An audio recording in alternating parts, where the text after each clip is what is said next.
Descifrando el antiguo Egipto.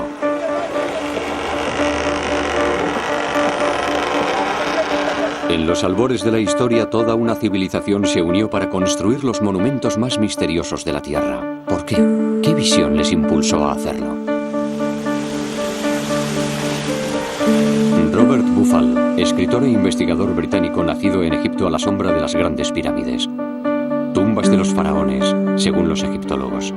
Sin embargo, Buffal cree que fue una visión más grande lo que impulsó su construcción. Durante los últimos 20 años ha buscado esa visión cargada de antiguos ecos, de mitos, de estrellas. Hay algo extraordinario acerca de esta civilización. Su regularidad nunca cambió. Su arte, su religión, sus templos, sus leyes, incluso su manera de vestir nunca cambió. ¿Por qué? Porque tenía que ser así.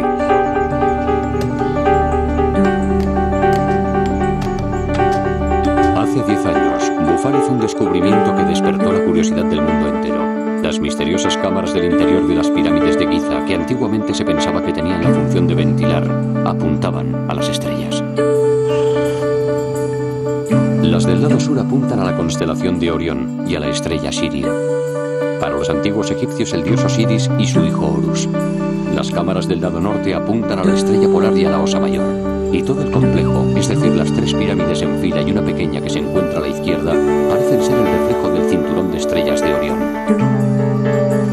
Orión, el dios Osiris de Egipto, se alzaba tanto en el cielo como en la tierra.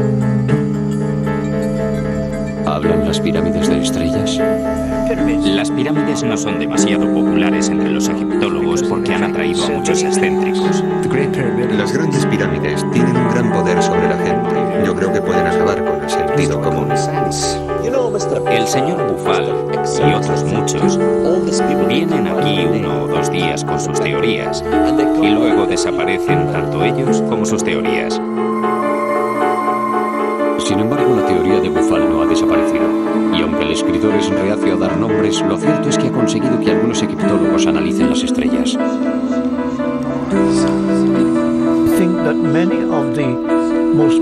Creo que las ideas más productivas son consideradas al principio descabelladas. Posteriormente, se intentan encontrar errores. Y al final, todo el mundo sabía que la teoría era cierta.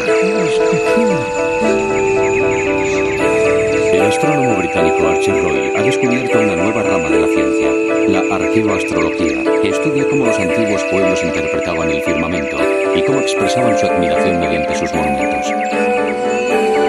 Se valen de ordenadores para recrear los cielos del pasado para descubrir lo que pudieron significar en la antigüedad. Por desgracia, hay una tendencia entre los egiptólogos, que no tienen una gran formación en astronomía, a no creer que los acontecimientos astronómicos controlaron los acontecimientos terrestres. Lo que ocurre es que hemos dejado de observar la naturaleza. Hemos dejado de observar el cielo, el sol. La gente apenas ve amanecer en las ciudades. Ya no hay inundaciones en Egipto, son controladas por presas. No observamos la naturaleza que nos rodea. Pero los egipcios eran maestros de la observación. Por la noche, veían las estrellas. Veían la Vía Láctea en todo su esplendor. Veían a las estrellas morir en el oeste, al atardecer. Ahí es donde las estrellas mueren, es algo que se puede observar. Por tanto, los muertos deben llegar al mundo cósmico como las estrellas, por el oeste. Egipto era profundamente consciente del universo que lo rodeaba y se sentía dominado por las leyes del orden cósmico.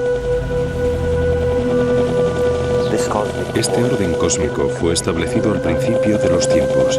Este orden era perfecto y mantenía la armonía y el equilibrio entre el mundo natural y el cosmos. Tal como es arriba, lo es abajo. La diosa Mar dominaba el mundo de los dioses y también el inferior. El orden cósmico, o Maat, la idea con la que los egipcios tocaron la eternidad y los movimientos lentos y majestuosos del tiempo. Los egipcios veían el mundo y el tiempo de una manera muy diferente. Nosotros corremos hacia Dios sabe dónde, siempre hacia adelante, y nunca volvemos al punto de origen. Ellos veían el tiempo en ciclos que volvían continuamente al punto de origen. Estos ciclos de tiempo quedaron grabados en el mito de la creación de Egipto. Al principio surgió un montículo de un océano de caos. Sobre él apareció el Creador, el dios del sol Ra. La primera salida de sol se produce en este montículo. Y la primera aparición de vida, con un ave mágica, un ave de fuego, el ave fénix, llega y emite el primer sonido. Así comienza el tiempo.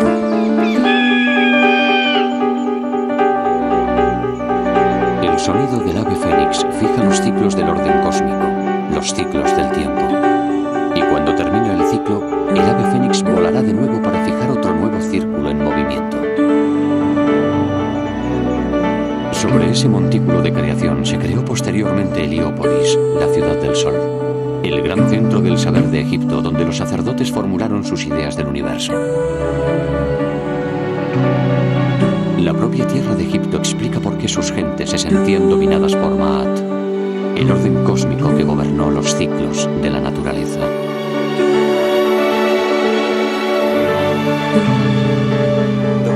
Todo Egipto sería así, de no haber sido por un milagro de la naturaleza.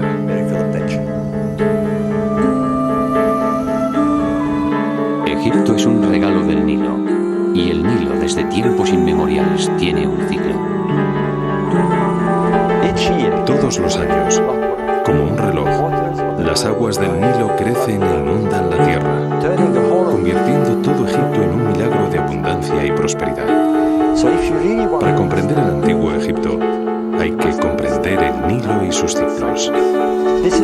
Esa es la clave de Egipto, su magia, su sabiduría y sobre todo su concepto cíclico del tiempo y de la eternidad. Por eso, no es de extrañar que se centraran en este milagro anual. Un milagro anual. Todos los años, cuando un sol abrasador alcanzaba el solsticio de verano a mediados de junio, Egipto estaba reseco y azotado por el calor de un sol abrasador. Todos los años el Nilo se reducía a un hilo de agua, y los hombres y los animales luchaban por sobrevivir.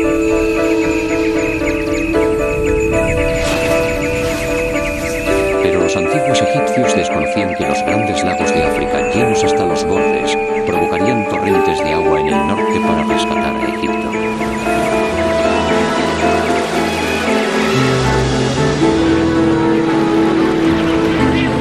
Todos los años, Egipto renacía. Así expresaba su sobrecogimiento por el milagro anual de la resurrección de sus dioses.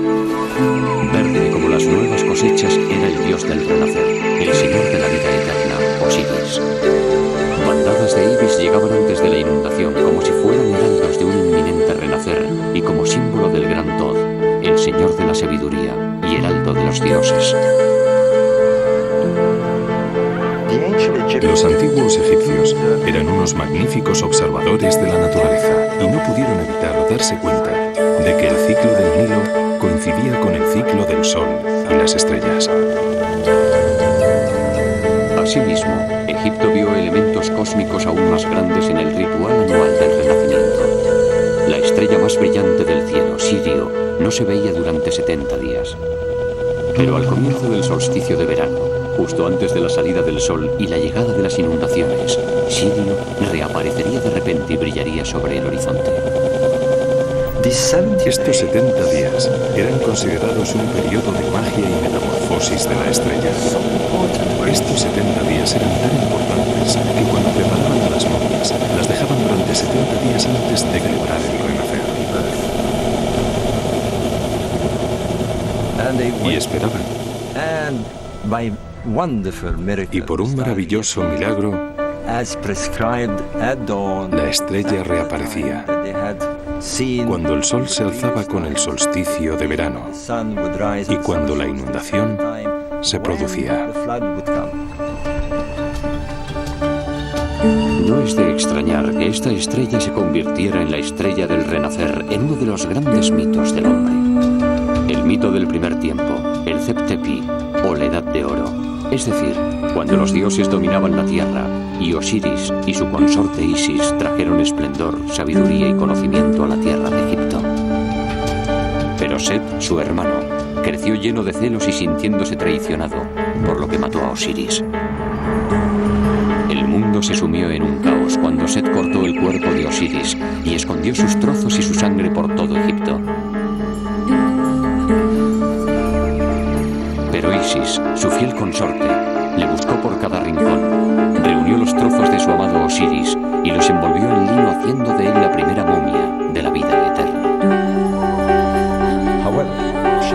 Sin embargo, no pudo encontrar el falo, por lo que fabricó un falo de oro que la fecundó con su simiente y dio a luz a un hijo de Osiris, Horus, el hijo divino.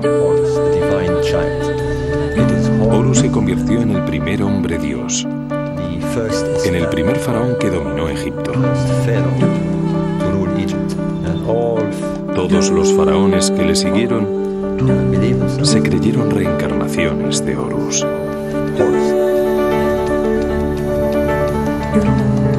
El mito del renacer. Egipto renacía cada año. Algo que también ocurría en el firmamento en esa época mágica del año cuando llegaban las inundaciones del Nilo. Era el momento mágico que esperaban todos los años. Era el gran día del renacer, con la gran constelación de Orión planeando al este y admirando el acontecimiento. Orión es Osiris, y luego se ve la constelación de la diosa Isis, Canis Majoris. Y desde dentro de esa constelación, como si del vientre de la diosa Isis se tratara, emerge la estrella Sirio, que es Horus. Horus es la estrella Sirio, la estrella del Hijo Divino. Y eso era lo que veían, el brillo de la estrella de Horus, la estrella Sirio, su luz apareciendo por primera vez al amanecer, mezclándose con los rayos del nuevo sol del solsticio de verano. La estrella renacida tras 70 días y transformada en la gloria del sol naciente, se convertía en Horus del horizonte, en Ra-Horacti. Entonces llegaba la inundación, Egipto renacía y los portales del firmamento se abrían.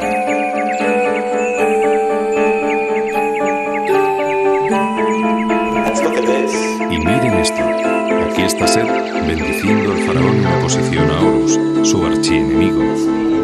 Esto significa que orden y desorden forman parte del equilibrio cósmico, y Set tiene un importante papel en esta forma estelar, la constelación de la Osa Mayor. Los egipcios también la llamaban la pierna. Una de las cámaras de las pirámides de Giza apunta a ella, la de enfrente apunta a Sirio, convirtiendo este monumento en una metáfora de la resurrección, de la búsqueda de la vida eterna, cuando las almas iban al reino de Osiris y se unían a las estrellas del cielo. Pero, ¿en qué parte del cielo? Esta cámara de la pirámide parece tener la respuesta.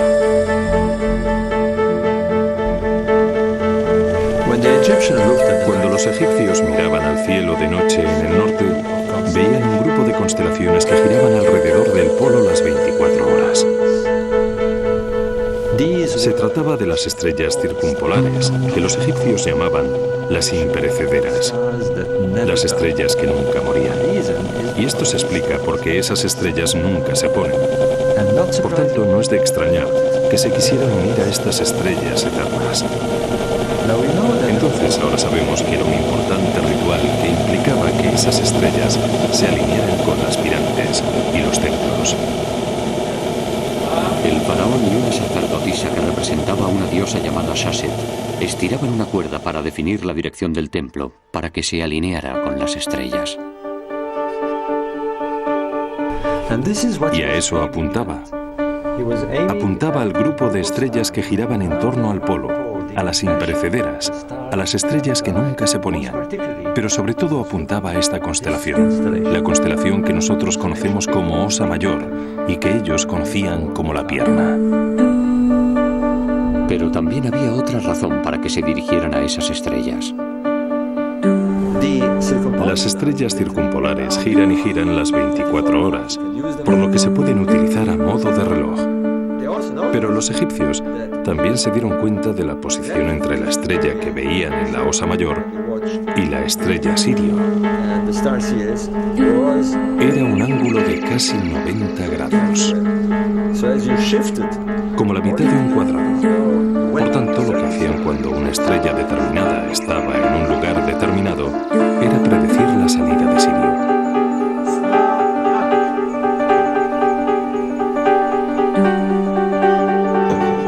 Cuando el templo estaba alineado con las estrellas, el mito, la magia y la ley cósmica se unían. Era una manera de saber cuándo se producirían las inundaciones, una manera de predecir el milagro anual que hacía renacer a Egipto. Para Bufal, redescubrir este casi olvidado ritual fue un gran avance.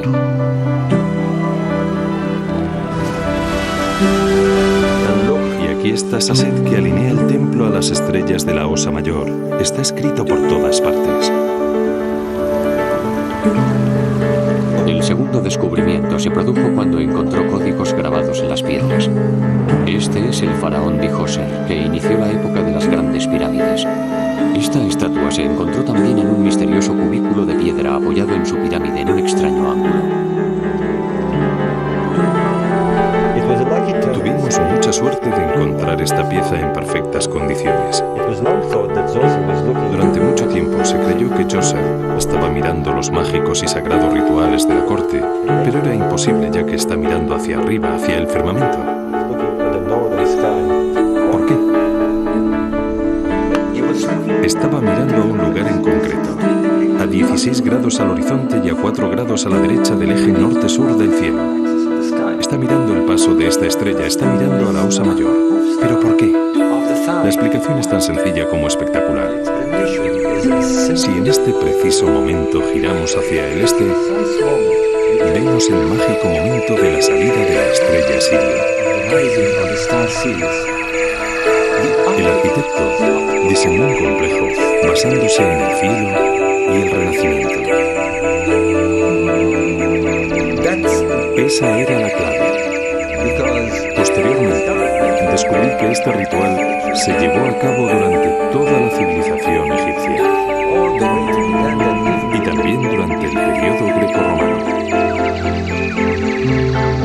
Dendera, el gran templo que se construyó 2000 años después que las pirámides.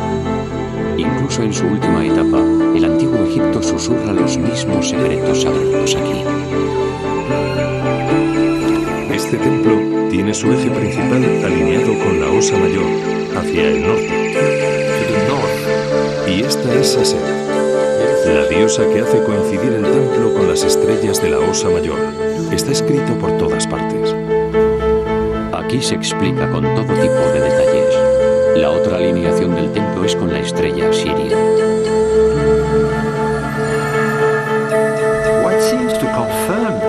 Lo que parece confirmar esto es que hay pinturas que muestran a un rey Horus con una lanza apuntando a ese lugar de la constelación. La búsqueda de Bufal coincide con la de otros que estudian cómo los reyes y sacerdotes antiguos relacionaban la astronomía con los monumentos de la Tierra. Me interesan mucho los monumentos sagrados.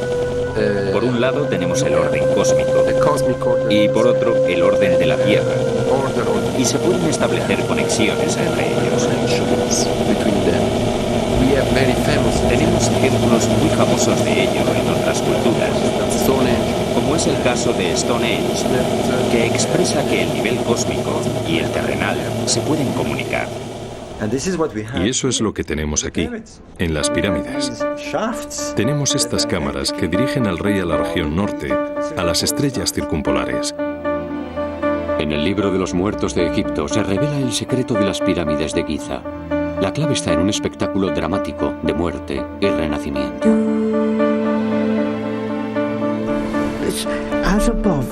La Tierra es un reflejo del firmamento. Hoy en día Hay mucha gente que cree que eran solo antiguas supersticiones de los pueblos primitivos. Pero lo cierto es que también en esa época hubo Einsteins. Mediante la recreación de un antiguo ritual, Bufal llega a nuevas conclusiones, sobre todo en cuanto a la diosa Sasset y a las estrellas. Sasset. Pero aquí está anotando los aniversarios, las grandes festividades de Heb-Set. Sasset tiene otra importante misión: anotar los años de reinado del rey. Lo que tiene unas implicaciones tremendas, ya que eso significaba que ostentaba el poder de decidir cuánto tiempo duraría su reinado, cuánto tiempo viviría, los años de su vida. Eso era lo que significaba. Esto también está relacionado con ello. El primer complejo de pirámides, la pirámide de Djoser en Saqqara. Aquí tuvo que demostrar su virilidad y su poder. Aquí tuvieron lugar grandes celebraciones, rituales, procesiones. También vinieron princesas y sacerdotes. Era como las corridas de toros. El público esperaba al rey, que salía al final casi desnudo, con solo un pequeño taparrabos y paseándose por toda la corte, un microcosmos de Egipto. Y si podía, demostraba su fortaleza, a veces incluso corriendo delante de un toro salvaje. Entonces, las multitudes le aplaudían. Pero si no lo conseguía, si consideraban al rey viejo o incapaz, el país sufriría el mismo destino y no lo permitía. Y las consecuencias eran terribles. El sacrificio del rey también se ha dado en otras culturas. Entre los celtas, los espartanos, los vikingos e incluso entre los dinka africanos hace poco más de un siglo. En el antiguo Egipto se podía acabar muy pronto con el rey. Pero el ritual de Heb-Set siguió siendo muy importante en Egipto y otra razón para alinear los monumentos con el firmamento. Siempre ha sido desconcertante porque el enorme paso elevado que sale de la segunda pirámide por el lado de la Esfinge está a 14 grados de la línea central de la Esfinge. Vamos a verlo en el ordenador. Celebraban la festividad del 22 de octubre. Bueno, vamos a ver qué ocurre ese día. Podemos ver que el sol sale a 14 grados hacia el sureste, la misma alineación del paso a nivel de la Esfinge. Esto indica que una de las funciones de la necrópolis de Giza era celebrar la festividad real. Y eso se da en todo Egipto.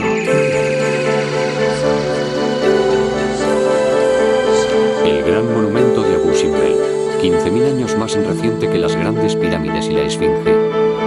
Su eje está en un ángulo similar al paso a nivel de la Esfinge, el ángulo de la festividad, el anochecer del 22 de octubre, el día de Heb-Set.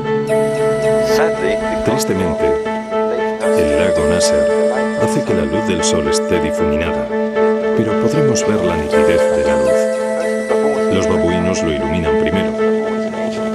En la antigüedad estos babuinos bajaban a la orilla del Nilo y cuando salía el sol parloteaban y gritaban de alegría como si estuvieran hablando con el dios del sol.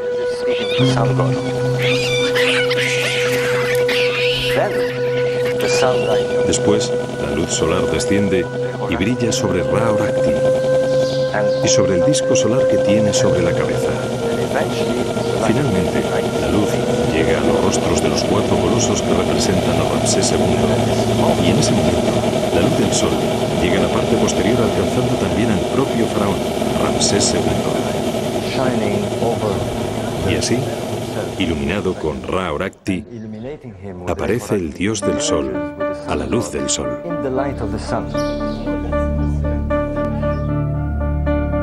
Entonces, ¿quién fue el faraón que sirvió de inspiración a estos monumentos del cosmos? Toda esa atención al firmamento y la idea de los monumentos sagrados era la base del poder. El faraón basaba su poder en las estrellas. Y esto es algo bastante común en otras culturas, como la China, por ejemplo, donde el hijo del sol era el emperador. Se puede ver por todas partes. El rey Horus, el rey Horus. El rey es Horus. Es el dios del sol en la tierra. El objetivo no era construir núcleos residenciales, ya que es un dios terrenal, responsable de la ley cósmica. Egipto creía que la tierra era un reflejo del paisaje celestial y que todos los cambios que ocurrían en el cielo, los ciclos del sol y los cambios de las estrellas debían reflejarse en la tierra. Por tanto, tenemos 3.000 años de existencia faraónica, y a medida que el cielo cambia de norte a sur, a lo largo de esos 3.000 años, también lo hacen los monumentos. Y los lugares originales no solo cambian de ubicación, sino también de orientación, para una perfecta sincronía con el cosmos. Tal como es arriba, lo es abajo. La ley cósmica se basa en los cambios, y si se comprende eso, se puede descifrar Egipto. Contornos de una religión celestial en la que los reyes y los sacerdotes obedecen las leyes del universo y el curso del sol y las estrellas a la hora de construir sus monumentos. Bufal descubre nuevos elementos del alma del antiguo Egipto.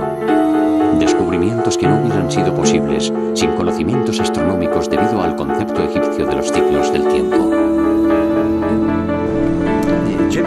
Los egipcios crearon un ciclo referente a dicha estrella, y yo creo que el sol es la clave para comprender todo el sistema que tenían en esa época. Ellos concibieron un calendario solar. Centraron todas sus creencias religiosas en la salida del sol en el solsticio de verano, justo cuando esa estrella aparece. Y mencionan que el ave fénix da inicio al tiempo. Ese era el año nuevo egipcio, cuando veían volver al sol a la misma posición 365 días después. Sin embargo, también se dieron cuenta de que su día de año nuevo se alejaba del verano cada vez más. ¿Por qué? Porque la verdadera estrella solar tiene 365 días y un cuarto. Nosotros añadimos un día extra, el 29 de febrero, para ajustar este desfase, el año bisiesto. Pero los antiguos egipcios no lo hacían. Para ellos era una orden sagrada de los dioses y no se podía modificar el calendario. Por tanto, cada 4 años el día de año nuevo se retrasa un día, y cada 8 años, 2 días, y así sucesivamente. Eso crea un ciclo diferente de tiempo. Significa que las estaciones se ven modificadas con el año artificial o el año no preciso, y por tanto deben transcurrir cientos de años antes de que el status quo se repita. Eso es lo que se conoce como ciclo zodíaco, que evidentemente era una gran celebración. Los historiadores griegos lo denominaron ciclo zodíaco por Socis, que para ellos era Isis, de cuyo vientre surgió Ra-Horatkhi, el día que Egipto renació. Y aunque el momento mágico del renacimiento ocurría todos los años en el solsticio de verano, el día de año nuevo del calendario egipcio, el nacimiento de Ra, se alejaba cada vez más. Debía transcurrir un ciclo de 1460 años, 4 años de 365 días, es decir, 1460 años para volver a su posición original, el retorno del ave fénix. El ciclo comienza el 21 de junio, cuando el sol sale por el norte. Perdiendo un día cada 4 años, cada nueva generación de egipcios veía el día de Año Nuevo después y la salida del sol más lejos del norte. A lo largo de los siglos, el Año Nuevo se acercaba cada vez más al invierno. El sol salía cada vez más cerca del sur, hasta alcanzar el solsticio de invierno después de 730 años. Y después volvía al norte, y el Año Nuevo se empezaba a acercar de nuevo al solsticio de verano. Completaba el ciclo 1460 años después. Es el encuentro del Sol con la estrella Sirio y el desbordamiento del Nilo. ¿Pero qué ocurría entonces? Por los griegos que visitaron Egipto en el último período, sabemos que el principio o fin de ese ciclo, que los griegos conocían como ciclo zodíaco, fue en el año 139. Tenemos una fecha de referencia, el año 139 después de Cristo. Los romanos describen Egipto en una explosión de celebración. Había empezado otro ciclo, 1460 años antes, en el 1320 a.C. 730 años antes, el día de Año Nuevo había caído en el solsticio de invierno, en el 2050 a.C. Por tanto, otros 730 años nos situaría en el 2780 a.C. ¿Qué ocurría en esas fechas? Bueno, en el año 2780 a.C. vemos una gran actividad, una explosión de construcción. Se construyen pirámides en el norte, el templo de Heliópolis, la ciudad de Memphis, los templos solares de Abu Ghorab.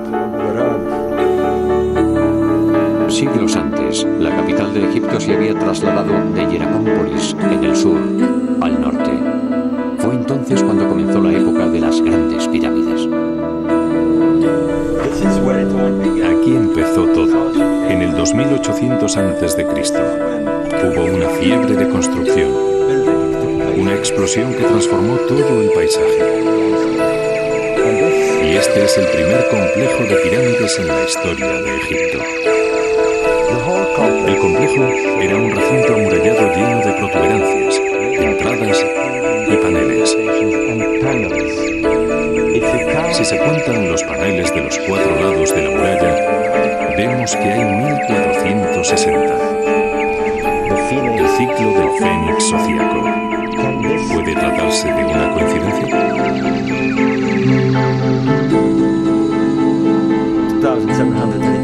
En el año 2780 a.C. tuvo lugar el nacimiento de Ra-Horakhti en el solsticio de verano, cuando el sol salió en el extremo norte. Esto significa que en 730 años, el día de Año Nuevo coincidirá con el solsticio de invierno en el sur. Y si es cierto que los antiguos egipcios creían que su tierra era el reflejo del firmamento, debería haber un centro en el sur, construido 730 años después, tras el establecimiento del calendario, es decir, en el solsticio de invierno. ¿Y qué encontramos allí? El centro de Karnak, que se empezó a construir en el año 2050 a.C., justamente 730 años después del establecimiento del calendario. Y vemos que su eje apunta al solsticio de invierno.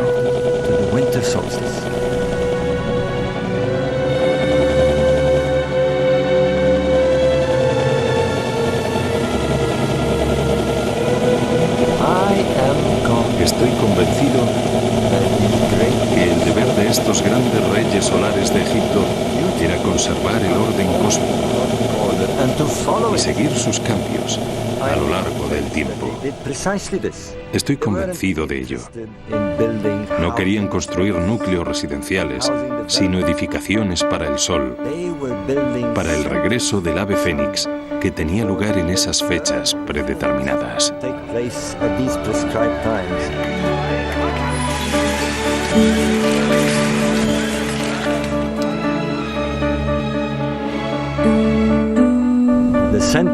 La construcción del centro de Karma empezó en el año 2050 a.C.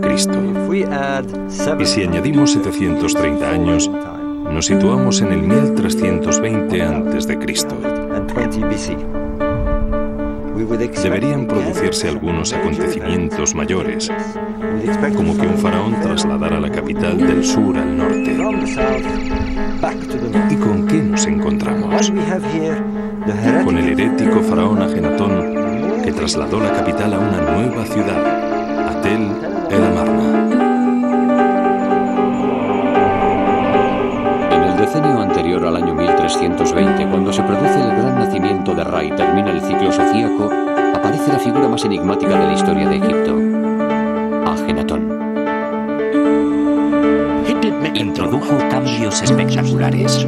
Los egipcios adoraban a muchos dioses, pero él les dijo, no, debéis adorar a un Dios universal. Era un hombre muy profundo que creyó en las cosas que creemos hoy en día, un Dios universal. Y por eso yo siempre digo que hay que reconocer la superioridad de Ajenatón. Ajenatón se deshace de todo tipo de iconografía, conservando únicamente el disco solar como imagen del dios del sol. Y después hace algo aún más radical. Hay que entender el modo de pensar de este enigmático faraón. Ha habido 1400 años de espera para que se reinstaure por sí mismo el orden cósmico. Y él es el elegido. Es el faraón que nace en esa época. Debía de creer que era una especie de mesías solar, el responsable de reinstaurar el orden. Esa fue la gran visión de Ajenatón. Y quería hacerlo con tal fervor que fue contra todos sus consejeros y se llevó a todos los sacerdotes, a toda la nobleza y a toda su familia en un éxodo masivo a una nueva ciudad, Tel el Amarna, donde manda construir un templo en honor al dios solar, el Atón. ¿Podría el ciclo sofíaco que se acercaba a su fin haber inspirado la revolución de Ajenatón?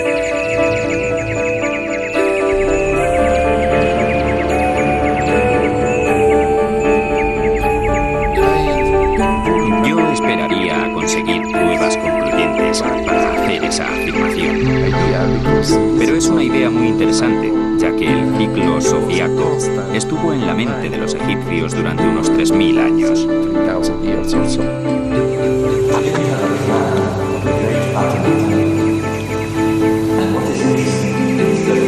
Lo más interesante son los 730 altares, de nuevo el número sofíaco.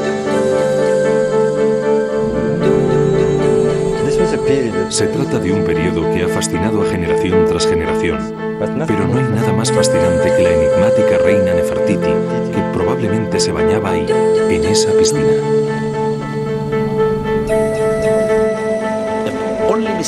El único error que cometió Ajenatón fue hacer que los egipcios adoraran al nuevo dios a través de su imagen. Los egipcios creyeron que había una conexión entre él y Atón. Él era el dios. Y cuando murió, Atón desapareció y resurgieron otros dioses. Me encuentro en la entrada del gran templo de Atón, que medía 500 metros. Pero esto es todo lo que queda de él: escombros y polvo.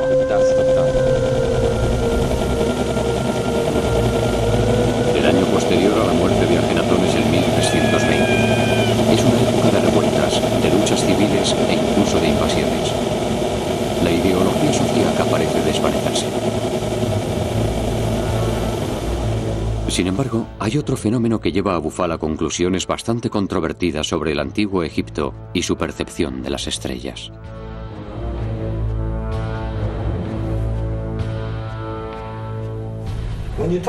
Cuando se refieren a las estrellas, no se refieren solamente a su viaje por el cielo. Hay que tener en cuenta otra cosa. ¿Recuerdan esto? Una peonza. Imaginen que esta es la Tierra y que cada vuelta es un día. Miren qué ocurre.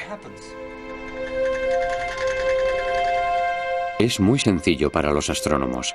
Lentamente el eje de la Tierra cambia de dirección, por lo que se anticipa un poco año tras año la época de los equinoccios. Y el efecto de esto es que las estrellas parecen moverse lentamente en un ciclo de 26.000 años que llamamos precesión. La precesión hace que nuestro Sol parezca salir en diferentes constelaciones en periodos de 2000 años y que las estrellas asciendan o desciendan según las épocas. Bufal cree que los egipcios se dieron cuenta de ello con el tiempo. Este templo de Elefantina en el sur lo demuestra. Satet, la diosa del desbordamiento del Nilo. Este era su templo, cuyos orígenes se remontan a los primeros tiempos, alrededor del 2500 a.C. Pero también hay templos construidos unos encima de otros a modo de torre. El templo que estamos viendo es el templo final que construyeron después de Cristo. Lo más interesante es el eje de los templos sucesivos, ya que se dirigen a la estrella Sirio, lo que demuestra su obsesión por dicha estrella y cómo la observaron en las diferentes épocas. Se puede ver en Dendera o en el templo de Karnak. Aquí también se puede apreciar cómo el eje del templo cambia en la dirección de la estrella del norte. Si el antiguo Egipto percibió la precesión a lo largo del milenio, Bufal puede estar ante una impresionante conclusión relacionada con el núcleo del ser, donde todos los mitos convergen, el Zep-Tepi, o primer tiempo. El antiguo Egipto creía que aquí es donde todo empezó, el montículo de la creación. Pero, ¿cuándo empezó? Hay una gran controversia sobre la época de la Esfinge. Algunos creen que es miles de años más antigua de lo que se pensaba, pero de lo que no hay duda es de hacia dónde mira. Mira hacia el este, donde el sol sale en el equinoccio. Evidentemente es un fechador de tiempo, pero un tiempo inicial, el comienzo de los tiempos, el Zep-Tepi, cuando el rey león de la tierra miró a los leones cósmicos y al sol del firmamento en el año 11.500 a.C. 11.500 a.C. Los astrólogos llamarían a esta época la época de Leo, porque el sol salió en esa constelación. Y si el antiguo Egipto creía en la idea de tal como es arriba, lo es abajo, el león de la tierra miraría al león del firmamento. La idea de ser un león. Las inteligentes personas que construyeron estos monumentos eran muy inteligentes y no hicieron nada al azar. Tuvieron mucha lógica de acuerdo con sus creencias. Siempre la tuvieron. Y hay más cosas que demuestran que construyeron escenarios increíbles. ¿Recuerdan la precesión? 11.500 a.C., época en que Sirio apareció por primera vez en tierras egipcias en el mágico día del Renacimiento. De esto hablaban los egipcios cuando se referían al primer tiempo y a la llegada del Fénix para crear el ciclo del tiempo. Vamos a analizar este paisaje, esta región, este lugar donde comenzó el principio de los tiempos, el Tep-Tepi. Con los faraones, las pirámides de Giza estaban coronadas con piezas de oro. Los egiptólogos se han empezado a preguntar si era para conectarlas con otros monumentos que se encontraran a la vista.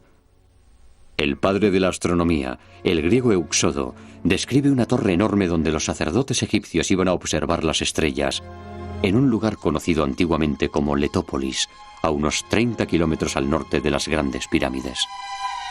Su diagonal apuntaba al gran templo de Heliópolis.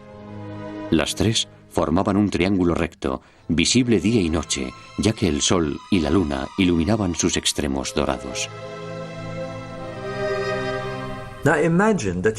Imaginen que están en Letópolis en aquella época, en el año 11.500 a.C., y que se encontraran mirando al sur. ¿Qué verían?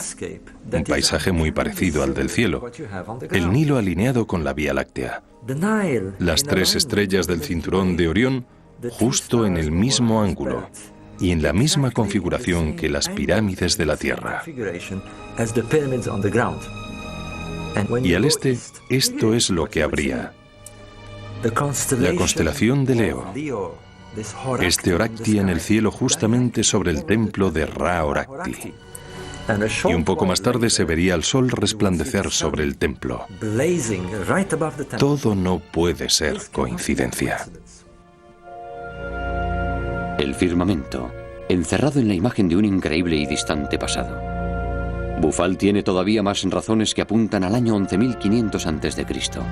Para los antiguos egipcios, los 70 días en que la estrella Sirio desaparecía del cielo eran cruciales. Momificación. Todo Egipto esperaba el momento del renacer durante esos 70 días. Ahora veamos qué ocurre en el cielo durante esos 70 días. El sol está aquí, en esta posición en Leo, cuando la estrella renace al amanecer. Pero vamos a ver qué pasa 70 días antes. Todo el paisaje solar parece escabullirse a medida que hacemos retroceder al sol. Estaría por aquí, en el lado oeste de la Vía Láctea.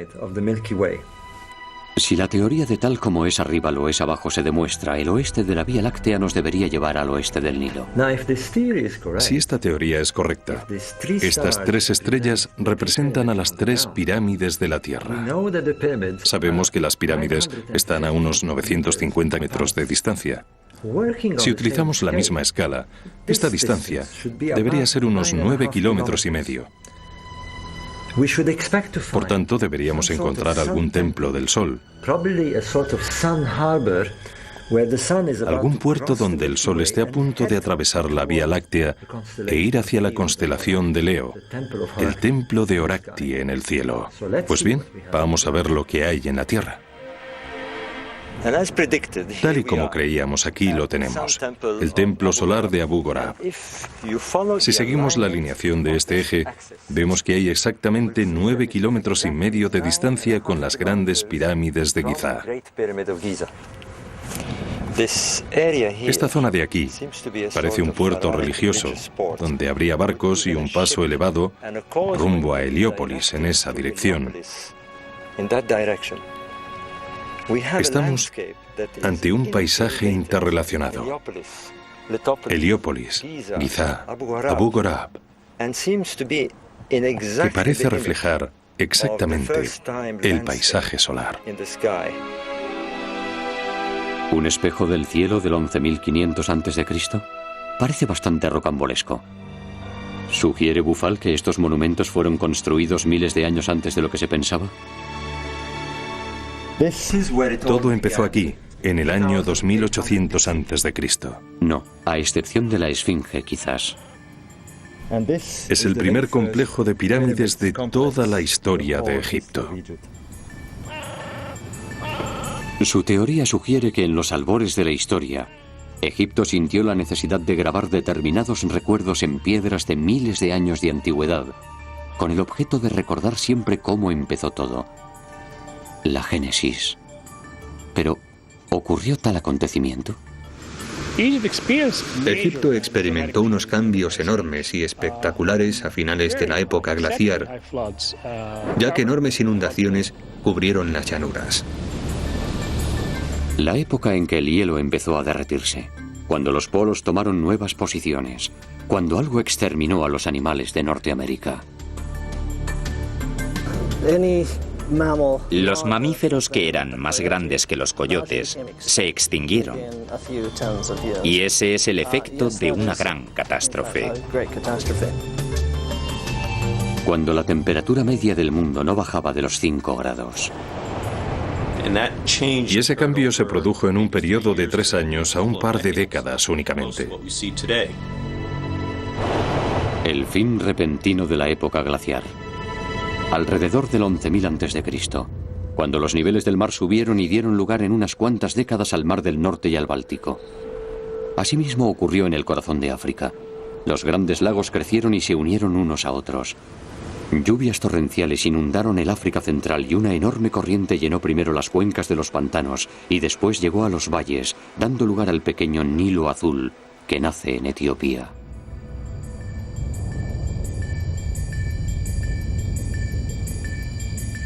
Donde hoy está la ciudad de Jartum, el Nilo azul y blanco confluyeron en un río que iba a dar forma y destino a Egipto alrededor del año 11.000 a.C.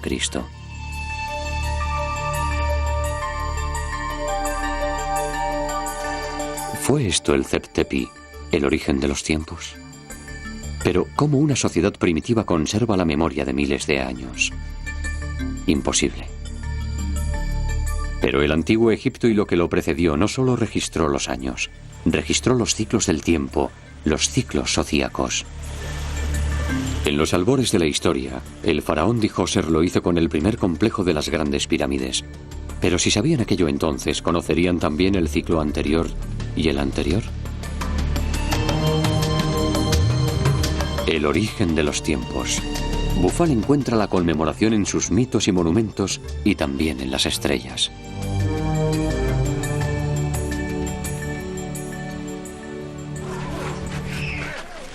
Alejandría, al principio de nuestro tiempo. Julio César está demasiado absorto en los misterios de Egipto como para escuchar a los embajadores de su última reina, Cleopatra. Los cronometradores de Julio César utilizan un calendario lunar confuso e impreciso. Julio César tiene mucho interés en el ciclo egipcio de 365 días. Un mecanismo superior para medir el tiempo. Habían comprendido el orden cósmico. No necesitaban modificar el calendario. Tenían un calendario que se restablecía a sí mismo cada 1460 años más o menos.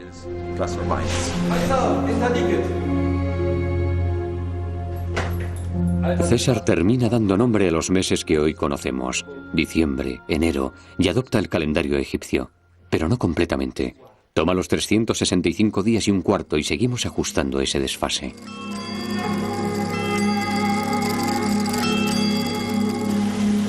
A diferencia de los grandes ciclos egipcios de tiempo, nuestro tiempo va hacia adelante. Dios sabe dónde.